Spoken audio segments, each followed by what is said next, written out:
لیکن جو ہی آپ کا دنیا میں تشریف لانے کا وقت قریب آیا، بارشیں شروع ہو گئی، خشک سالی دور ہو گئی، درخت ہرے بھرے ہو گئے اور پھلوں سے لد گئے، زمین پر سبزہ ہی سبزہ نظر آنے لگا۔ پیدائش کے وقت آپ اپنے ہاتھوں سے جھکے ہوئے تھے، سر آسمان کی طرف تھا۔ ایک روایت کے الفاظ یہ ہیں کہ گھٹنوں کے بل جھکے ہوئے تھے، مطلب یہ کہ سجدے کی حالت میں تھے۔ آپ کی مٹھی بند تھی اور شہادت کی اٹھی ہوئی انگلی تھی، جیسا کہ ہم نماز میں اٹھاتے ہیں۔ حضور انور صلی اللہ علیہ وآلہ وسلم فرماتے ہیں، جب میری والدہ نے مجھے جنم دیا تو اس سے ایک نور نکلا، اس نور سے شام کے محلات جگمگا اٹھے۔ آپ صلی اللہ علیہ وآلہ وسلم کی والدہ سیدہ آمنہ فرماتی ہیں، محمد کی پیدائش کے وقت ظاہر ہونے والے نور کی روشنی میں مجھے بصرہ میں چلنے والے اونٹوں کی گردنیں تک نظر آئیں۔ علامہ سہلی رحمۃ اللہ علیہ نے لکھا ہے کہ جب آپ پیدا ہوئے تو آپ نے اللہ کی تعریف کی، اللہ سب سے بڑا ہے، اللہ تعالیٰ کی بے حد تعریف ہے اور میں صبح و شام اللہ کی پاکی بیان کرتا ہوں۔ آپ کی ولادت کس دن ہوئی اس بات پر سب سے اتفاق ہے، وہ پیر کا دن تھا۔ آپ صبح فجر طلوع ہونے سے قبل دنیا میں تشریف لائے۔ تاریخ پیدائش کے سلسلے میں بہت سے قول ہیں۔ ایک روایت کے مطابق 12 ربیع الاول کو پیدا ہوئے، ایک روایت 8 ربیع الاول کی ہے، ایک روایت 2 ربیع الاول کی ہے۔ اس سلسلے میں کوئی بھی بہت سی روایت ہے، زیادہ تر مورخین کا خیال ہے کہ آپ 8 ربیع الاول کو پیدا ہوئے۔ یہ مہینہ ربیع الاول کا تھا، دن پیر کا۔ یہ بھی کہا جاتا ہے کہ آپ کو پیر کے دن ہی نبوت ملی، پیر کے روز ہی آپ نے مدینہ منورہ کی طرف ہجرت فرمائی اور پیر کے روز ہی آپ کی وفات ہوئی۔ آپ عام الفیل میں پیدا ہوئے، یعنی ہاتھیوں والے سال میں۔ اس سال کو ہاتھیوں والا سال اس لیے کہا جاتا ہے کہ ابرہہ نے ہاتھیوں کے ساتھ مکہ مکرمہ پر چڑھائی کی تھی۔ آپ کی پیدائش اس واقعہ کے کچھ ہی دن بعد ہوئی تھی۔ وہ واقعہ کچھ اس طرح تھا۔ ابرہہ یمن کا عیسائی حاکم تھا۔ حج کے دنوں میں سے اس نے دیکھا کہ لوگ بیت اللہ کا حج کرنے جاتے ہیں۔ اس نے اپنے لوگوں سے پوچھا، یہ لوگ کہاں جاتے ہیں؟ اسے جواب ملا، بیت اللہ کا حج کرنے کے لیے مکہ جاتے ہیں۔ اس نے پوچھا، بیت اللہ کس چیز کا بنا ہوا ہے؟ اسے بتایا گیا پتھروں کا ہے۔ اس نے پوچھا، اس کا لباس کیا ہے؟ بتایا گیا ہمارے ہاں سے جو دھاری دار کپڑا جاتا ہے، اس سے اس کی پوشاک تیار ہوتی ہے۔ ابرہہ عیسائی تھا۔ ساری بات سن کر اس نے کہا، مسیح کی قسم میں تم لوگوں کے لیے اس سے اچھا گھر تعمیر کروں گا۔ اس طرح اس نے سرخ، سفید، زردہ اور سیاہ پتھروں سے ایک گھر بنوایا، سونے اور چاندی سے اس کو سجایا۔ اس میں کئی دروازے رکھوائے، اس میں سونے کے پترے جڑوائے، ان کے درمیان میں جواہر لگوائے۔ اس مکان میں ایک بڑا سا یقوت لگوایا، پردے لگوائے، وہاں خوشبوئیں سلگانے کا انتظام کیا۔ اس کی دیواروں پر اس قدر مشک ملا جاتا تھا کہ وہ سیاہ رنگ کی ہو گئی، یہاں تک کہ جواہر بھی نظر نہیں آتے تھے۔ پھر لوگوں نے کہا، اب تمہیں بیت اللہ کا حج کرنے کے لیے مکہ جانے کی ضرورت نہیں رہی، میں نے ہی تمہارے لیے بیت اللہ بنوا دیا ہے، لہٰذا اب تم اس کا طواف کرو۔ اس طرح کچھ قبائل کئی سال تک اس کا حج کرتے رہے، اس کے میں اعتکاف کرتے رہے، حج والے مناسک بھی یہیں ادا کرتے رہے۔ عرب کے ایک شخص نفیل خشمی سے یہ بات برداشت نہ ہو سکی، وہ اس مصنوعی خانہ کعبہ کے خلاف دل ہی دل میں کڑھاتا رہا۔ آخر اس نے دل میں ٹھان لی کہ ابرہہ کی اس عمارت کو گندہ کر کے چھوڑے گا۔ پھر ایک رات اس نے چوری چھپے بہت سی گندگی اس میں ڈال دی۔ ابرہہ کو معلوم ہوا تو وہ سخت غضبناک ہوا اور کہنے لگا، یہ کارروائی کسی عرب کے اپنے کعبہ کے لیے ہے، میں اسے ڈھا دوں گا، اس کا ایک ایک پتھر توڑ دوں گا۔ اس نے شام اور حبشہ کو یہ تفصیلات لکھ دی۔ اس سے درخواست کی کہ وہ اپنا ہاتھی بھیج دے۔ اس ہاتھی کا نام محمود تھا۔ یہ اس قدر بڑا تھا کہ اتنا بڑا ہاتھی روئے زمین پر دیکھنے پر نہیں آیا تھا۔ جب ہاتھی اس کے پاس پہنچ گیا تو وہ اپنی فوج لے کر نکلا اور مکہ کا رخ کیا۔ یہ لشکر جب مکہ کے قریب پہنچا تو ابرہہ نے فوج کو حکم دیا کہ لوگوں کے جانور لوٹ لیے جائیں۔ اس کے حکم پر فوجیوں نے جانور لوٹ لیے۔ ان میں عبد المطلب کے اونٹ بھی تھے۔ نفیل بھی اس لشکر میں ابرہہ کے ساتھ موجود تھا اور یہ عبد المطلب کا دوست تھا۔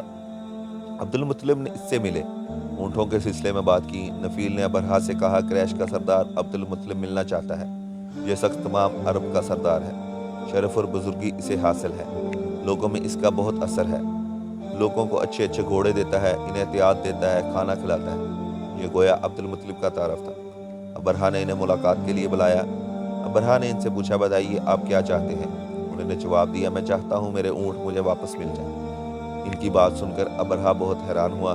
اس نے کہا ہے، مجھے تو بتایا گیا تھا کہ آپ عرب کے سردار ہیں، بہت عزت اور بزرگی کے مالک ہیں، لیکن لگتا ہے مجھ سے غلط بیانی کی گئی، کیونکہ میرا خیال تھا آپ مجھ سے بیت اللہ کے بارے میں بات کریں گے۔ جس کو میں گرانے آیا ہوں اور جس کے ساتھ آپ سب کی عزت وابستہ ہے، لیکن آپ نے تو سرے سے اس بات نہیں کی اور اپنے اونٹ کا رونا لے کر بیٹھ گئے۔ یہ کیا بات ہوئی؟ اس کی بات سن کر عبد المطلب بولے، آپ میرے بوٹ مجھے واپس کر دیں، بیت اللہ کے ساتھ جو چاہیں کریں، اس لیے کہ اس گھر کا ایک پروردگار ہے، وہ خود ہی اس کی حفاظت کرے گا، مجھے اس کے لیے فکر ہونے کی ضرورت نہیں۔ اس کی بات سن کر ابرہا نے حکم دیا اس کے اونٹ واپس دے دیے جائیں۔ جب انہیں ان کے اونٹ واپس مل گئے تو انہوں نے اس کے سموں پر چمڑے چڑھا دیے، ان پر نشان لگا دیے، انہیں قربانی کے لیے وقف کر کے حرم میں چھوڑ دیا تاکہ کوئی انہیں پکڑ لے تو حرم کا پروردگار اس پر غضبناک ہو۔ پھر عبد المطلب ہرا پہاڑ پر چڑھ گئے۔ ان کے ساتھ ان کے کچھ دوست تھے، انہوں نے اللہ سے درخواست کی، اے اللہ، انسان اپنے سامان کی حفاظت کرتا ہے، تو اپنے سامان کی حفاظت کر۔ ادھر سے ابرہا اپنے لشکر لے کر آگے بڑھا، وہ خود ہاتھی پر سوار لشکر کے درمیان موجود تھا۔ ایسے میں ان کے ہاتھی نے آگے بڑھنے سے انکار کر دیا، وہ زمین پر بیٹھ گیا۔ ہاتھی بانوں کی طرح اس طرح اٹھانے کی کوشش کی لیکن وہ نہ اٹھا۔ انہوں نے اس کے سر پر ضربیں لگائیں، انگس چبوئے مگر وہ کھڑا نہ ہوا۔ کچھ سوچ کر انہوں نے اس کا رخ یمن کی طرف کیا تو وہ فوراً اس کی طرف چلنے لگا۔ اس کا رخ پھر مکہ کی طرف کیا گیا، پھر رک گیا۔ ہاتھی بانوں کے یہ تجربہ بار بار کیا۔ آخر ابرہا نے حکم دیا ہاتھی کو شراب پلائی جائے تاکہ نشے میں اسے کچھ ہوش نہ رہ جائے اور ہم اسے مکے کی طرف آگے بڑھا سکیں۔ چنانچہ اسے شراب پلائی گئی لیکن اس پر اس کا بھی اثر نہ ہوا۔ ابرہا کے ہاتھی کو اٹھانے کی مسلسل کوشش جاری تھی کہ اچانک سمندر کی طرف سے ان کی طرف اللہ تعالیٰ نے ابابیلوں کو بھیج دیا۔ وہ ٹڈیوں کی جھنڈ کی طرح آئے۔ دوسری طرف عبد المطلب مکہ میں داخل ہوئے، حرم میں پہنچے اور کعبہ کے دروازے کی زنجیر پکڑ کر ابرہا اور اس کے لشکر کے خلاف فتح کی دعا مانگی۔ ان کی دعا کے الفاظ یہ تھے، اے اللہ، یہ بندہ اپنے قافلے اور اپنی جماعت کی حفاظت کر رہا ہے، تو اپنے گھر یعنی بیت اللہ کی حفاظت فرما۔ ابرہا کا لشکر فتح نہ ہو سکے، اس کی طاقت تیری طاقت کے آگے کچھ بھی نہیں۔ آج سلیب کامیاب نہ ہو۔ سلیب کا لفظ اس لیے بولا کہ برہا عیسائی تھا اور سلیب کو عیسائی اپنے نشان کے طور پر ساتھ لے کر چلتے تھے۔ اب انہوں نے اپنی قوم کو ساتھ لیا اور ہرا پہاڑ پر چڑھ گئے، کیونکہ ان کا خیال تھا وہ ابرہا کا مقابلہ نہیں کر سکیں گے۔ اور پھر اللہ تعالیٰ نے پرندوں کے جھنڈ بھیج دیے۔ یہ پرندے چڑیا سے قدرے بڑے تھے، ان میں سے ہر پرندے کی چونچ میں پتھر کے 3 ٹکڑے تھے۔ یہ پتھر پرندوں نے ابرہا کے لشکر پر گرانے شروع کیے۔ جو ہی یہ پتھر ان پر گرے، ان کے ٹکڑے ٹکڑے ہو گئے، بالکل اس طرح جیسے آپ کسی جگہ اوپر سے بم گرایا جائے تو جسموں کے ٹکڑے اڑ جاتے ہیں۔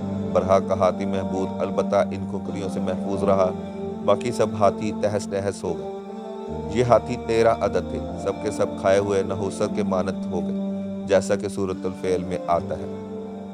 ابرہا اور اس کے کچھ ساتھی تباہی کا یہ منظر دیکھ کر بری طرح بھاگے، لیکن پرندوں نے ان کو بھی نہ چھوڑا۔ ابرہا کے بارے میں طبقات میں لکھا ہے کہ ان کے جسم کا ایک ایک عضو الگ ہو کر گرتا چلا گیا، یعنی وہ بھاگ رہا تھا اور اس کے جسم کا ایک ایک حصہ الگ ہو کر گر رہا تھا۔ دوسری طرف عبد المطلب اس انتظار میں تھے کہ کب حملہ ہوتا ہے، لیکن حملہ آور جب مکہ میں داخل نہ ہوئے تو حالات معلوم کرنے کے لیے نیچے اترے۔ مکہ سے باہر نکلے تب انہوں نے دیکھا سارا لشکر تباہ ہو چکا ہے، خوب مال غنیمت ان کے ہاتھ لگا، بے شمار سامان آیا، مال میں سونا چاندی بھی بے تحاشا تھا۔ لشکر میں کچھ لوگ ایسے بھی تھے جو واپس نہیں بھاگے تھے، یہ مکہ میں رہ گئے۔ ان میں ابرہا کے ہاتھی کا معاوت بھی تھا جو محمود کو آگے لانے میں ناکام رہا تھا۔ ہمارے نبی حضرت محمد صلی اللہ علیہ وآلہ وسلم اس واقعے کے چند دن بعد پیدا ہوئے۔ آپ جس مکان میں پیدا ہوئے وہ صفا پہاڑی کے قریب تھا۔ حضرت کعب احبار روایت کرتے ہیں کہ میں نے تورات میں پڑھا تھا کہ رسول اللہ صلی اللہ علیہ وآلہ وسلم کی پیدائش مکہ میں ہوگی۔ یہ کعب پہلے یہودی تھا، اس نے تورات پڑھا کرتے تھے۔ دنیا میں آتے ہی حضور اکرم صلی اللہ علیہ وآلہ وسلم روئے۔ حضرت عبد الرحمن بن عوف کی والدہ کہتی ہیں کہ جب حضرت آمنہ کے ہاں ولادت ہوئی تو میں وہاں موجود تھی۔ آپ میرے ہاتھوں میں آئے، یہ غالباً دائیا تھی، ان کا نام شفا تھا۔ فرماتی ہیں جب آپ میرے ہاتھوں میں آئے تو روئے۔ آپ کے دادا عبد المطلب کو آپ کی ولادت کی اطلاع دی گئی تو وہ اس وقت خانہ کعبہ کا طواف کر رہے تھے۔ اطلاع ملنے پر گھر آئے، بچے کو گود میں لیا۔ اس وقت آپ کی والدہ نے ان سے کہا یہ بچہ عجیب ہے، سجدے کی حالت میں پیدا ہوا ہے، یعنی پیدا ہوتے ہی اس نے پہلا سجدہ کیا، پھر سجدے سے سر اٹھا کر انگلی آسمان کی طرف اٹھائی۔ عبد المطلب نے آپ کو دیکھا، اس کے بعد آپ کو کعبہ میں لے آئے، آپ کو گود میں لیے رہا اور طواف کرتے رہے، پھر واپس لا کر حضرت آمنہ کو دیا۔ آپ کو عرب کے دستور کے مطابق ایک برتن سے ڈھانپا گیا، لیکن وہ برتن ٹوٹ کر آپ کے اوپر سے ہٹ گیا۔ اس وقت آپ اپنا انگوٹھا چوستے نظر آئے۔ اس موقع پر شیطان بری طرح چیخا۔ شیطان صرف 4 مرتبہ چیخا۔ پہلی بار اس وقت جب اللہ تعالیٰ نے اسے معلوم ٹھہرایا، دوسری بار اس وقت جب اسے زمین پر اتارا گیا، تیسری بار اس وقت چیخا جب حضرت محمد صلی اللہ علیہ وسلم کی پیدائش ہوئی، چوتھی مرتبہ اس طرح جب نبی کریم صلی اللہ علیہ وسلم پر سورۃ فاتحہ نازل ہوئی۔ اس موقع پر حضرت حسان بن ثابت کہتے ہیں، میں 8 سال کا تھا، جو کچھ دیکھتا اور سنتا تھا اس کو سمجھتا تھا۔ ایک صبح میں نے یثرب یعنی مدینہ منورہ میں ایک یہودی کو دیکھا، وہ ایک اونچے ٹیلے پر چڑھ کر چلا رہا تھا۔ لوگ اس یہودی کے گرد جمع ہو گئے اور بولے، کیا بات ہے، کیوں چیخ رہے ہو؟ یہودی نے جواب دیا، احمد کا ستارہ طلوع ہو گیا ہے اور وہ آج رات پیدا ہو گئے ہیں۔ حضرت حسان بن ثابت بعد میں 60 سال کی عمر میں مسلمان ہوئے۔ 122 سال کی عمر میں انہیں وفات پائی، گویا ایمان کی حالت میں 60 سال زندہ رہے۔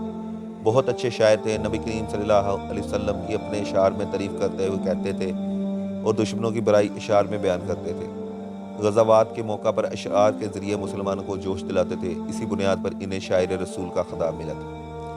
حضرت کعب احبار فرماتے ہیں کہ میں نے تورات میں پڑھا ہے کہ اللہ تعالیٰ نے حضرت موسیٰ کو حضرت صلی اللہ علیہ وسلم کی ولادت کے وقت کی خبر دے دی تھی، اور حضرت موسیٰ اپنی قوم بنی اسرائیل کو اس کی اطلاع دے دیے تھے۔ اس سلسلے میں انہوں نے فرمایا، تمہارے نزدیک جو مشہور چمکدار ستارہ ہے، جب وہ حرکت میں آئے گا تو وہی وقت رسول اللہ صلی اللہ علیہ وآلہ وسلم کی پیدائش کا ہوگا۔ یہ خبر بنی اسرائیل کے علماء ایک دوسرے کو بتاتے چلے آئے تھے، اور اس طرح بنی اسرائیل کو حضرت صلی اللہ علیہ وسلم کی ولادت یعنی ان کی علامت معلوم ہوئی۔ حضرت عائشہ سے روایت ہے کہ ایک یہودی عالم مکہ میں رہتا تھا۔ جب وہ رات آئی جس دن آپ حضرت صلی اللہ علیہ وآلہ وسلم پیدا ہوئے، تو وہ قریش کے ایک مجلس میں بیٹھا تھا۔ اس نے کہا، کیا تمہارے ہاں آج کوئی بچہ پیدا ہوا ہے؟ لوگوں نے کہا، ہمیں تو معلوم نہیں۔ اس پر اس یہودی نے کہا، میں جو کچھ کہتا ہوں اسے اچھی طرح سن لو۔ آج اس امت کا آخری نبی پیدا ہوگا، اور قریش کے لوگوں وہ تم میں سے ہے، یعنی وہ قریشی ہے۔ اس کے کاندھے کے پاس ایک علامت ہے، اس میں سے بہت سے بال ہیں، یعنی گھنے بال ہیں، اور یہ نبوت کا نشان ہے، نبوت کی دلیل ہے۔ اس بچے کی ایک علامت یہ ہے کہ وہ 2 رات تک دودھ نہیں پیے گا۔ اس باتوں کا ذکر ان کی نبوت کی علامات کے طور پر پرانی کتابوں میں موجود ہے۔ علامہ ابن حجر نے لکھا ہے کہ یہ بات درست ہے، آپ نے 2 دن تک دودھ نہیں پیا تھا۔ یہودی عالم نے جب یہ باتیں بتائیں تو لوگ وہاں سے اٹھ گئے۔ انہیں یہودی کی باتیں سن کر بہت حیرت ہوئی تھی۔ جب وہ لوگ اپنے اپنے گھروں میں پہنچے تو ان میں سے ہر ایک نے اس کی باتیں اپنے گھر کے افراد کو بتائیں۔ عورتوں کو چونکہ حضرت آمنہ کے ہاں بیٹا پیدا ہونے کی خبر ہو چکی تھی، اس لیے انہوں نے اپنے مردوں کو بتلایا، ذرا چل کر مجھے وہ بچہ دکھاؤ۔ لوگ اس کے ساتھ لیے حضرت آمنہ کے گھر کے باہر آئے، ان سے بچہ دکھانے کی درخواست کی۔ آپ نے بچوں کو کپڑے سے نکال کر انہیں دے دیا۔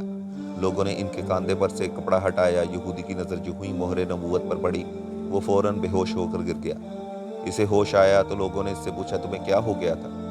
جواب میں اس نے کہا، میں اس غم سے بے ہوش ہوا تھا کہ میری قوم میں سے نبوت ختم ہو گئی، اور اے قریشیو، اللہ کی قسم یہ بچہ تم پر زبردست غلبہ حاصل کرے گا اور اس کی شہرت مشرق سے مغرب تک پھیل جائے گی۔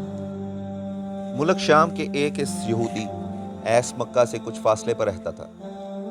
وہ جب بھی کسی کام سے مکہ آتا، وہاں کے لوگوں سے ملتا اور ان سے کہتا، بہت قریب کے زمانے میں تمہارے درمیان ایک بچہ پیدا ہوگا، سارا عرب اس کے راستے پہ چلے گا، اس کے سامنے ذلیل اور پشت ہو جائے گا، وہ عجم اور اس کے شہروں کا بھی مالک ہو جائے گا۔ یہی اس کا زمانہ ہوگا، جو اس کی نبوت کے زمانے کو پائے گا اور اس کی پیروی کرے گا، وہ اپنے مقصد میں کامیاب ہوگا۔ جس خیر اور بلائی کی امید وہ کرتا ہے، وہ اس کو حاصل ہوگی، اور جو شخص اس کی نبوت کا زمانہ پائے گا مگر اس کی مخالفت کرے گا، وہ اپنے مقصد اور آرزوؤں میں ناکام رہے گا۔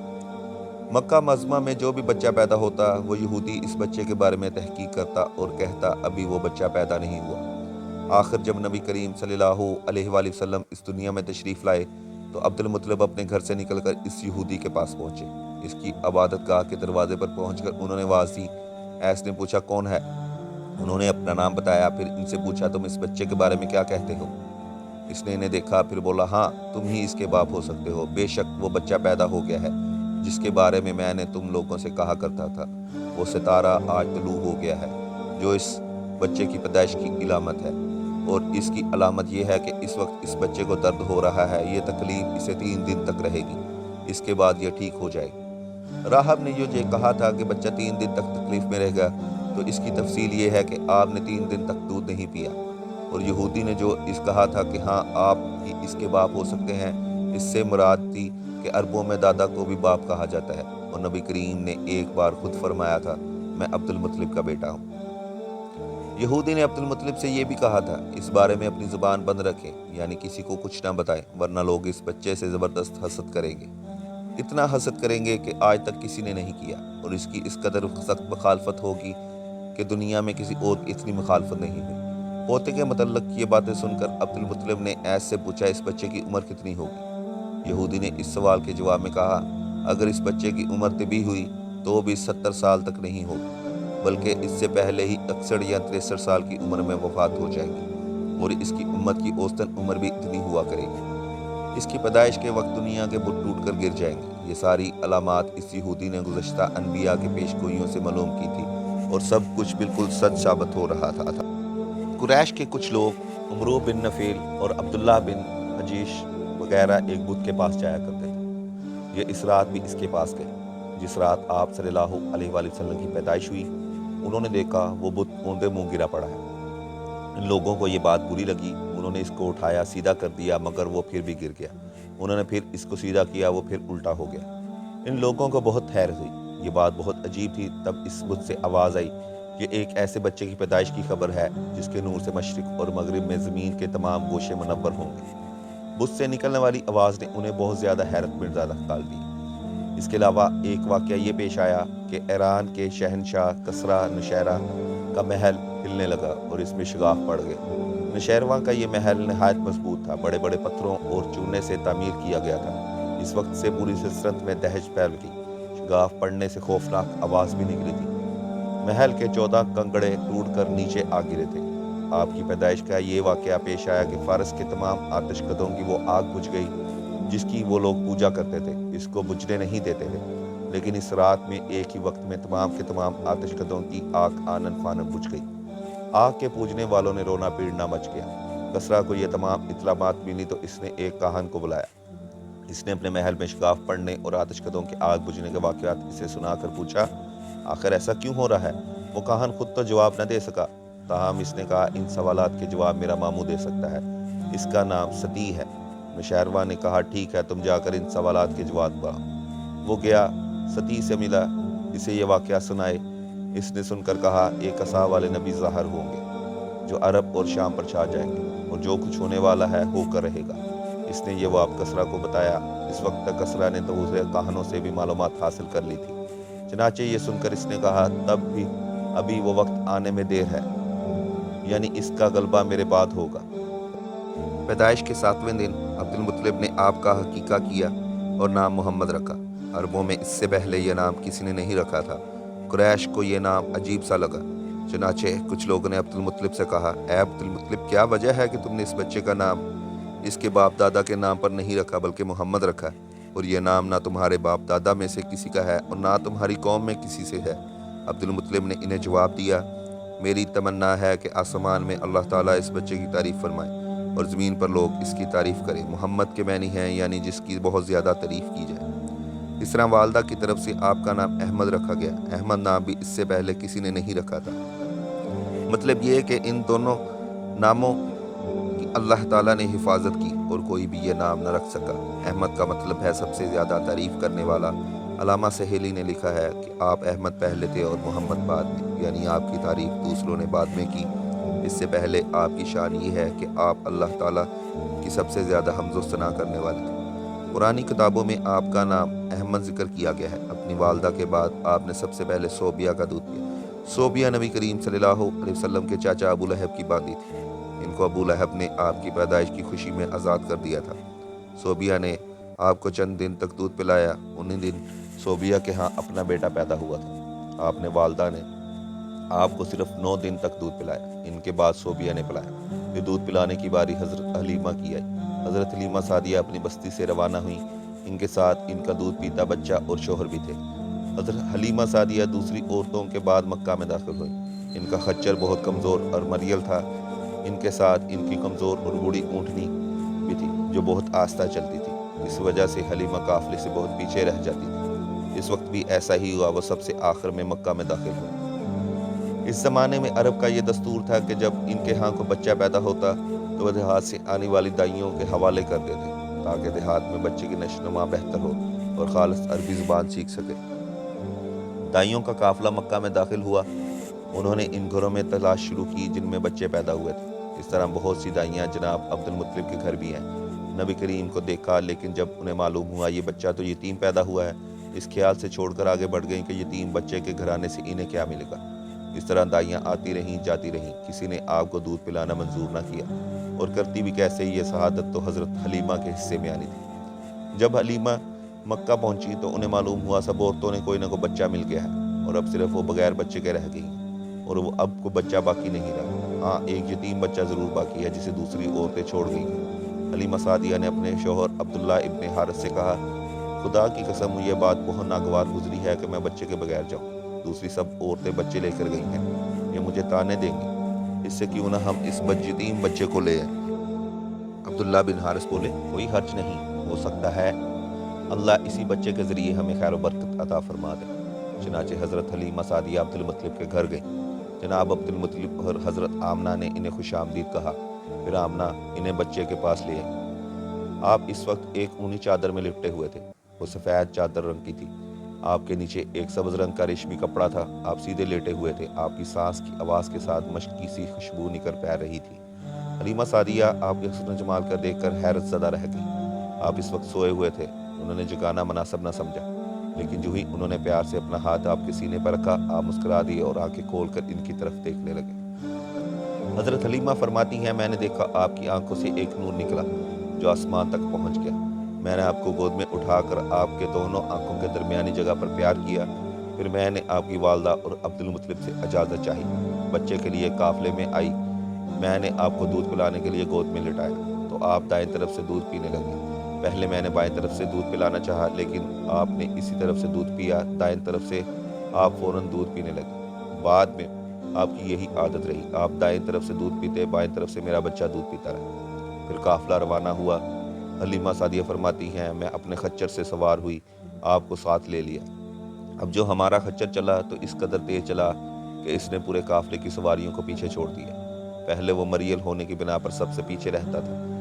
میری خواتین ساتھی حیرانگی سے مخاطب ہوئی، اے حلیمہ، یہ کیا ہو رہا ہے؟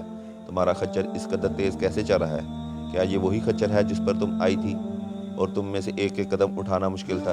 جواب میں نے کہا، بے شک یہ وہی خچر ہے، اللہ کی قسم اس کا معاملہ عجیب ہے۔ پھر یہ لوگ بنو سعد کی بستی کو پہنچ گئے۔ ان دنوں یہ علاقہ خشک اور قحط زدہ تھا۔ حلیمہ فرماتی ہیں، اس شام جب ہمیں بکریاں چر کر واپس آئیں تو ان کے تھن دودھ سے بھرے تھے، جبکہ ان سے پہلے ایسا نہیں تھا۔ ان میں سے دودھ بہت کم اور بہت مشکل سے نکلتا تھا۔ ہم نے اس دن اپنی بکریوں کا دودھ دویا تو سارے کے سارے برتن بھر گئے، اور ہم نے یہ جان لیا یہ ساری برکت اس بچے کی وجہ سے آئی۔ آس پاس کی عورتوں میں بھی یہ بات پھیل گئی، ان کی بکریاں بستہ بہت کم دودھ لے کر آتی تھیں، غرض ہمارے گھر میں ہر طرف ہر چیز میں برکت نظر آنے لگی۔ دوسرے لوگ تعجب میں رہے۔ اس طرح 2 ماہ گزر گئے۔ 2 ماہ میں آپ نے چلنے پھرنے لگے۔ آپ 8 ماہ کے ہوئے تو باتیں کرنے لگے، آپ کی باتیں سمجھ میں آتی تھی۔ 9 ماہ کی عمر میں تو آپ صاف گفتگو کرنے لگے۔ اسی دوران آپ کی بہت سی برکات دیکھنے میں آئیں۔ حلیمہ فرماتی ہیں، جب میں آپ کو اپنے گھر لے آئی تو بنو سعد کا کوئی گھرانہ ایسا نہ تھا جس کے مشک کی خوشبو نہ آتی ہو۔ اس طرح سب لوگ آپ سے محبت کرنے لگے۔ جب ہم نے آپ کا دودھ چھڑایا تو آپ کی زبان مبارک سے یہ الفاظ نکلے، یعنی اللہ تعالیٰ بہت بڑا ہے، اللہ تعالیٰ کے لیے بے حد تعریف ہے اور اس کے لیے صبح شام پاکی ہے۔ پھر جب آپ 2 سال کے ہو گئے تو ہم آپ کو لے کر آپ کی والدہ کے پاس آئے۔ اس عمر میں پہنچنے کے بعد بچوں کو ماں کے حوالے کر دیا جاتا ہے۔ ادھر ہم آپ کی برکات دیکھ چکے تھے اور ہماری آرزو تھی کہ ابھی آپ کو کچھ اور مدت ہمارے پاس رہے۔ چنانچہ ہم نے اس بارے میں آپ کی والدہ سے بات کی۔ ان سے یوں کہا، آپ ہمیں اجازت دیجیے کہ ہم بچے کو 1 سال اور اپنے پاس رکھیں۔ میں ڈرتی ہوں کہیں اس پر مکہ کی بیماریوں اور آب و ہوا کا اثر نہ ہو جائے۔ جب ہم نے ان پر بار بار کہا تو حضرت آمنہ مان گئی اور ہم آپ کو پھر اپنے گھر لے